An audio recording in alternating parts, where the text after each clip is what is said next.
Rebel star pan India darling Prabhas Rajasaab Fauji చిత్రాలతో బిజీగా ఉన్నారు. రాజాసాబ్ ముందు విడుదలవుతుందా లేదంటే ఫౌజీ విడుదలవుతుందా అనే సందిగ్ధత నెలకొంది. ఎందుకంటే ప్రభాస్ లేకుండానే ఫౌజీ సినిమా షూటింగ్ శరవేగంగా జరుగుతుంది. దీని తర్వాత స్పిరిట్ చిత్రం చేయాల్సి ఉంది. పరిశ్రమలో అందరితో ఎంతో స్నేహంగా ఉంటాడు. షూటింగ్ సమయంలో అందరికీ తన ఇంటి దగ్గర నుంచి భోజనం తీసుకొస్తాడు. ఒక రకంగా అజాత శత్రువు అని చెప్పవచ్చు ప్రభాస్ ని. అటువంటి అజాత శత్రువు అయిన ప్రభాస్ జూనియర్ ఎన్టీఆర్ తో మాట్లాడలేదంటే ఆశ్చర్యం వేస్తుంది. అవును, వీరిద్దరి మధ్య మాటలు లేవా అనే విషయం తెలుగు ఫిలిం నగర్ లో చర్చ జరుగుతుంది.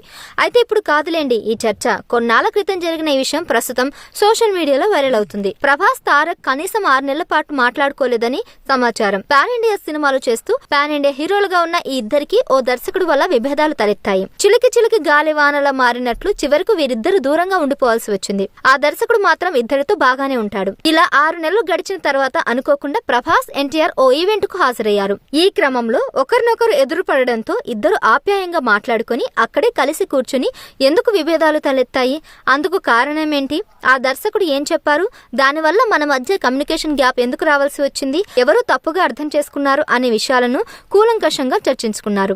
అప్పటి నుంచి ఇద్దరు మంచి స్నేహితులైపోయారు. ప్రస్తుతం తారక్ దేవర సినిమా చేస్తున్నారు. ఈ చిత్రం ఈ నెల 27వ తేదీన ప్రపంచ వ్యాప్తంగా విడుదల కాబోతుంది. 6 సంవత్సరాల తర్వాత సోలో హీరోగా తారక్ నుంచి వస్తున్న సినిమా కావడంతో అంచనాలు మాత్రం విపరీతంగా ఉన్నాయి.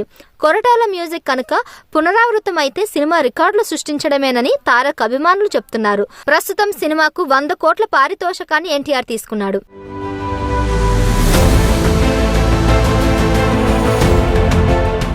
Please subscribe to KTV Telugu. KTV Telugu. KTV Telugu channel.